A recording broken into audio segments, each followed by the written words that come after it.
أعوذ بالله من الشيطان الرجيم بسم الله الرحمن الرحيم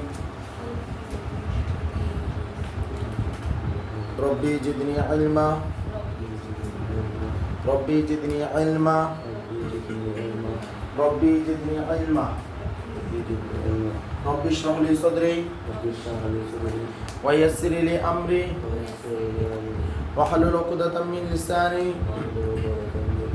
يفقهوا قولي ربي يسر ولا تعسر وأتمم علينا بالخير ربي هب لي حكمة أستغفر الله الذي لا إله إلا هو الحي القيوم وأتوب إليه اللهم إني أسألك علما نافعا ورزقا طيبا وعملا متقبلا اللهم صل وسلم على محمد النبي اللهم صل وسلم على محمد النبي اللهم صل وسلم على محمد النبي حسن দেখো আমরা আজকে ফিজিক্সে আমাদের দ্বিতীয় নাম্বার রুলের আজকে আরেকটা ম্যাথ করব। এটা হলো শিক্ষা সফরে যাওয়ার জন্য দুটি বিদ্যালয় শিক্ষার্থী একই সময়ে একই দিকে যথাক্রমে এ ও বি দুটি বাস যোগে যাত্রা শুরু করলো। এই বাসটি 4×10⁻³ কিলোমিটার পার স্কোয়ার সেকেন্ড সুষম ত্বরণে এবং বি বাসটি 200 মিটার পিছন থেকে 4×10⁻² কিলোমিটার পার স্কোয়ার সেকেন্ড সমবেগে গন্তব্যস্থলে পৌঁছালো। আমার কাছে জিজ্ঞেস করা হয়েছে গ যাত্রা শুরুর কত সময় পর বাস দুটির বেগ সমান হবে, আর গ যাত্রাপথে দুটি বাসে শিক্ষার্থীদের কতবার দেখা হবে গাণিতিকভাবে বিশ্লেষণ করো। ঠিক আছে, আর আমরা এই অঙ্কটা এখন সলভ করি। তাহলে আমাদের অঙ্ক এটাতে কী আছে, আমাদেরকে হচ্ছে শিক্ষা সফরে যাওয়ার জন্য একটা কী আছে, দুটো বাস আছে। তাহলে দেখলাম যে এটা হচ্ছে শিক্ষা সফরের একটা রাস্তা। এখানে দুটো বাস আছে, একটা বাস হচ্ছে এখানে আর একটা বাস হলে গেলাম এখানে। আমার বলা হচ্ছে এ ও বি এ বাসটি হচ্ছে এটা 4×10⁻³ 4×10⁻³ কিলোমিটার পার স্কোয়ার সেকেন্ড সুষম ত্বরণে। এটা সুষম ত্বরণে, তাহলে এটা এর মান সুষম ত্বরণে এবং বি বাসটি 200 মিটার পিছন দিকে, বি বাসটি 200 মিটার পিছন দিকে,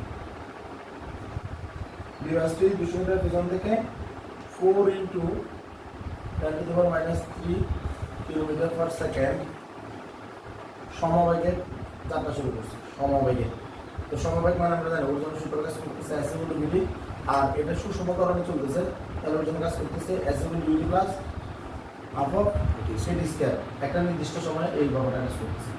আচ্ছা, এখন এখানে আমরা যে কথাটা বলছিলাম, যদি কখনো কোনো প্রশ্নে শুধু ত্বরণের কথা বলে আর কোনো কিছু না বলে, তাহলে মনে করতে হবে সে ইউ সমান কত যাত্রা শুরু করছে 0 metre per second.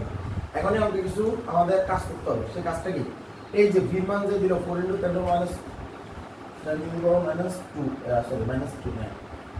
-2 kilometre per second, এই যেমন এটাকে কোথায় নিতে হবে, এটাকে মিটারে নিতে হবে। তাহলে 4×10⁻² কিলোমিটার থেকে মিটারে নিতে হলে 10⁻³ লিখতে হবে। কত লিখতে হবে, মানে 1000 দ্বারা গুণ লিখতে হবে। কিলোমিটার থেকে মিটার নিচ্ছি মানে ছোট এককে নিচ্ছি, তাহলে গুণ আর মিটার পার সেকেন্ড। 10⁻², 10⁻³ কাটাকাটি হলে 10 থাকবে, তাহলে 4 × 10 কত 40 মিটার পার সেকেন্ড। কি বলছি, 40 মিটার পার সেকেন্ড। ঠিক আছে, আর এখানে 4×10⁻³ কিলোমিটার পার স্কয়ার সেকেন্ড, এটাকে আমরা যদি কিলোমিটারকে যদি মিটারে নিতে হয় তাহলে 10⁻³ দ্বারা গুণ করতে হবে কিলোমিটার থেকে মিটারে। তাহলে কি করতেছি, ছোট একক নিয়ে যাচ্ছি পার স্কয়ার সেকেন্ড। 10⁻³ 10⁻³ কাটাকাটি যাবে, থাকবে কত 4, তাহলে 4 মিটার পার স্কয়ার সেকেন্ড। এটাই হলো এটা যে ডাটাটা রিপ্রেজেন্ট করা আছে, ওইখানে একটু কি করছি আমরা এটাকে মডিফাই করে মিটার পার সেকেন্ডে নিয়ে আসছি। এটা কি বোঝা গেছে, এটা বুঝছো তো, সমস্যা তো নাই। আচ্ছা, এখন আসেন আমাদেরকে প্রথম প্রশ্নটা বলছে যাত্রা শুরুর কত সময় পরে বাস দুটির বেগ সমান হবে। যশোর 2021 আমি যে অঙ্কগুলো করাইতেছি অঙ্কগুলো কিন্তু এই ইয়াগুলো বোর্ডগুলো একটু আইডেন্টিফাই করে রাখবেন, কারণ এই বোর্ডগুলোর ভিতরে যে কোনো একটা বোর্ড ভালো করে করলে পরীক্ষার হলে ইনশাল্লাহ ওই টাইপের অঙ্কটা ঠিক আছে। তাহলে কি বলতেছে দেখেন, আমার বলতেছে যে যাত্রাপথে বাস দুটি এই ব্যাগ কখন সমান হবে, এটা আমাকে প্রশ্ন করা হয়েছে। যাত্রাপথে বাস দুটি ব্যাগ কখন সমান হবে, এটা নিয়েও কিন্তু যখন আমি কথা বলছিলাম তখন আমি আপনাদেরকে একটা কথা বলছিলাম যে বাস দুটির ব্যাগ আমাদেরকে দেওয়া নাই, শুধু একটা দেওয়া আছে, একটা দেওয়া নেই। তাহলে যেটা দেওয়া নাই বাস দুটির ব্যাগ কখন সমান হবে, এটা বললে কোনটার জন্য কথা বলা হচ্ছে মূলত?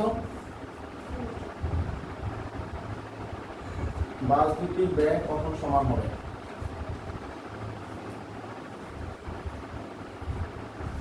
এটা কার কথা বলতে দিচ্ছি মূলত?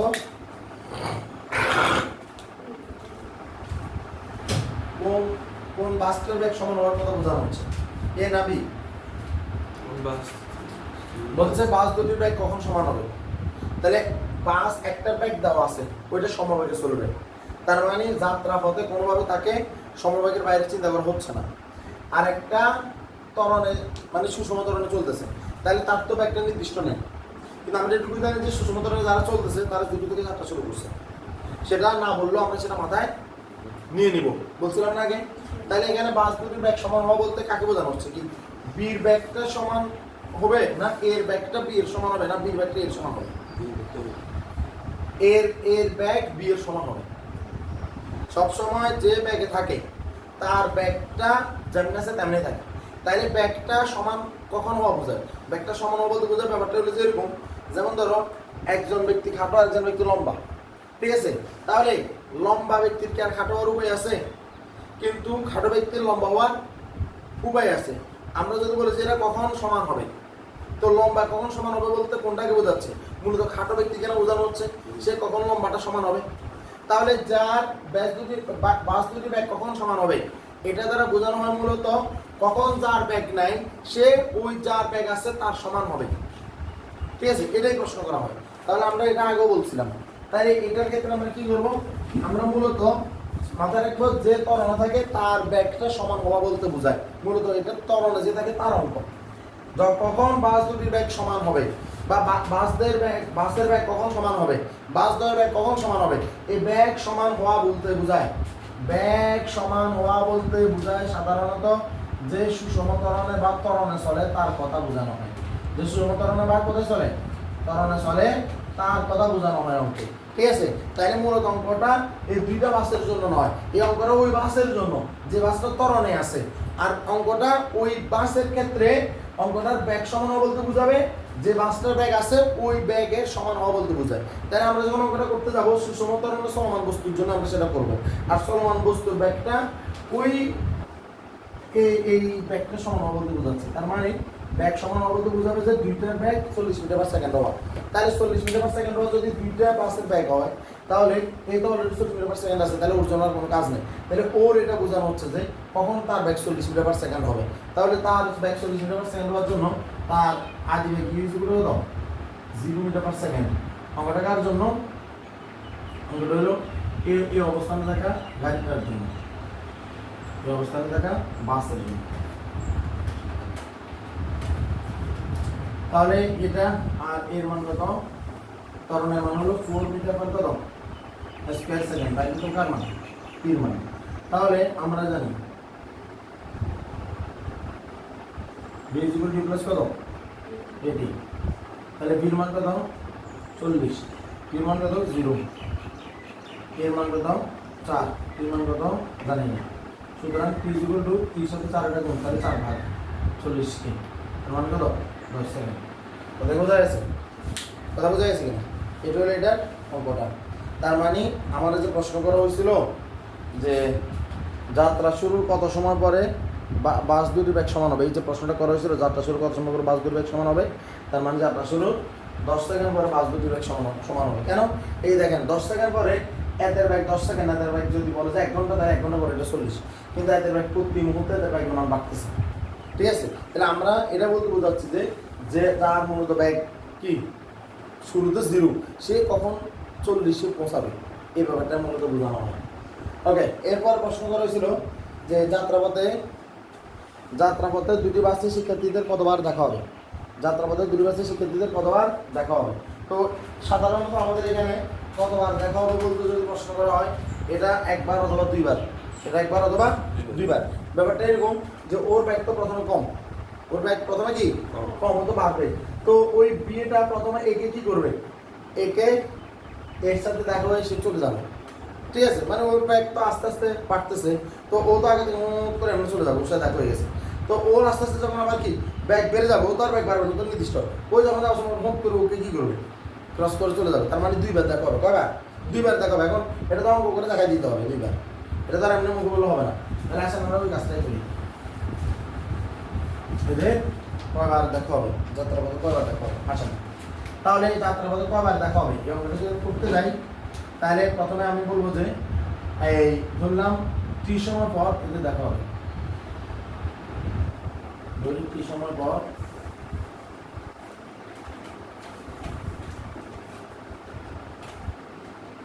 বাস দুটি দেখা হবে।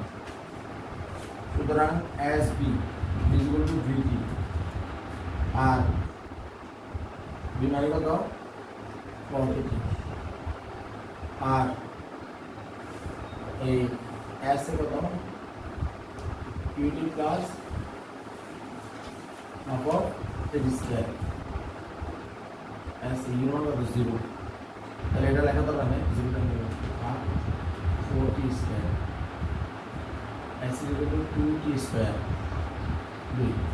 এখন যখন ধরলাম যে প্রথম ওদের এখানে সি বিন্দুতে দেখা হচ্ছে, দেখা হলে এ কে অতিক্রম করতে হবে, মানে সি দূরত্ব, মানে এত আসতে হবে, আর বি কে অতিক্রম করতে হবে 200 মিটার প্লাস এ থেকে সি দূরত্ব। তার মানে এখানে বি কে বেশি দূরত্ব অতিক্রম করা লাগতেছে, দেখা হইতে হবে।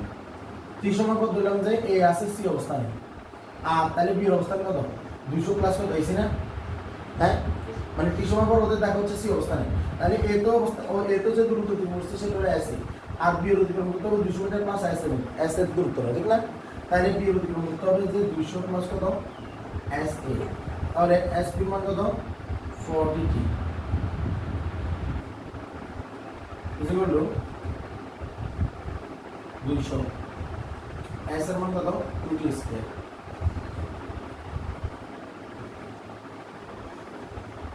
এখন বলবে এখন তাহলে 40t মানে কত, 40 মানে এগুলো কি বসে নিয়েছে 2t স্কয়ার প্লাস 2 মানে এগুলো 40,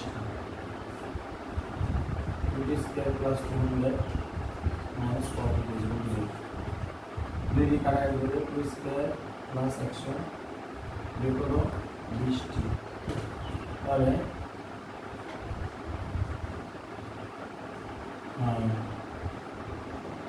আমাদের এখানে এটাকে সুন্দর করে লিখলে টি স্কয়ার মাইনাস 20t প্লাস হলো 100 তাহলে এখানে দেখা যাচ্ছে যে এইরকম ইকুয়েশন এলে মিডল টার্ম একটা বর্গের সূত্র এভাবে চিন্তা করতে হবে। আর নইলে ওই যে বহুপদীর যে সূত্রটা আছে X square plus B plus C এর বলছিলাম না, minus B plus minus root over B minus 4c divide by 2a, ওইটা চিন্তা করতে হবে, ঠিক আছে? তাহলে টি স্কয়ার মাইনাস এটা আমরা চিন্তা করতেছি 2 * tan t plus tan square, বোঝা যাচ্ছে না? তাহলে টি মাইনাস এটা দেখা যায় মাইনাস হোল স্কয়ার শুধু টি মাইনাস tan কত হোল স্কয়ার ইকুয়াল কত ইকুয়াল টু 0, তাহলে 0 মানে কত টি মাইনাস tan ইকুয়াল কত 0, সুতরাং টি ইকুয়াল কত 10, অর্থাৎ 10 সেকেন্ড পরে মূলত এদের প্রায় যখন সমান হবে মূলত দেখা যাচ্ছে যে তখন মূলত তাদের দেখাটা হচ্ছে। এরকম ঘটনা আসলে অন্য কোনো এ আসে না, আমরা দেখছিলাম এই সকল অঙ্কে দেখা যায় যে টির মানটা কি দুইটাও আসে, ঠিক না, দুইটাই আসে স্বাভাবিক, কিন্তু এখানে দেখা যাচ্ছে যে ওই সূত্রের কারণে অঙ্কটা শুধুমাত্র একটাতেই আটকে গেছে আনসার, কিন্তু এরকম অঙ্কগুলোর আনসার সাধারণত দুটো হয়। তো এখন যা আসছে আমরা তাই, তার মানে 10 সেকেন্ড পরে মূলত তাদের দেখা হবে, কত সেকেন্ড পর দেখা হবে 10 সেকেন্ড, ঠিক আছে? এই জন্য আমাদের ফিজিক্সে একটা ম্যাথ। তো এই আমরা এবার আর ক্রমে আমরা আজকে মূলত অঙ্কগুলার ইয়ে করবো। এটা আপনাদের জন্য কাজ রইল ঢাকা বোর্ড 2017 একটা ম্যাথ আছে বাঘহরিণের অঙ্ক, ওই অঙ্কটা সবার বাড়ি রইল। ঢাকা বোর্ড 2017 আমি দেখাচ্ছি এখানে ধরুন এখানে একটা ম্যাথ আছে, দেখেন 80 কেজি বড়ের একটি হরিণ 72 কিলোমিটার পার আওয়ার সুষমভাবে চলার সময় 75 মিটার পিছনে গাছের আড়ালে লুকিয়ে থাকা 200 কেজি বড়ের একটা বাঘ 1.5 মিটার পার স্কোয়ার সেকেন্ড সুষম ত্বরণে 30 সেকেন্ড যাবৎ হরিণটিকে তাড়া করলো। প্রশ্ন করা হচ্ছে এই দৌড় শুরুর 10 সেকেন্ড পর বাঘটির গতিশক্তি হিসাব করো, যেটা চতুর্থ অধ্যায়, এটা আপাতত দরকার নাই। এটা দেখেন বাঘটির পক্ষে হরিণটিকে ধরা সম্ভব হবে কি, এটাই প্রশ্ন করা হয়েছে। আর এই প্রশ্নটার অঙ্ক কিন্তু আমরা অলরেডি করছিও। কীভাবে করছিলাম, যে আমরা এর আগে বিড়াল এবং ইঁদুর অঙ্ক করছিলাম, যেখানে আমরা বলছিলাম যে বিড়ালটি ইঁদুরটির পক্ষে রুটি নেওয়া সম্ভব কিনা, ঠিক আছে। তো এরকম করে আমরা অঙ্ক করছিলাম। আল্লাহ আশা করি অঙ্কটা পারবেন। এটা বাড়ি কাজ রইল, ঢাকা 2017। যদি পারেন তো পারেন, আলহামদুলিল্লাহ, না পারলে করে দেওয়া ইনশাল্লাহ।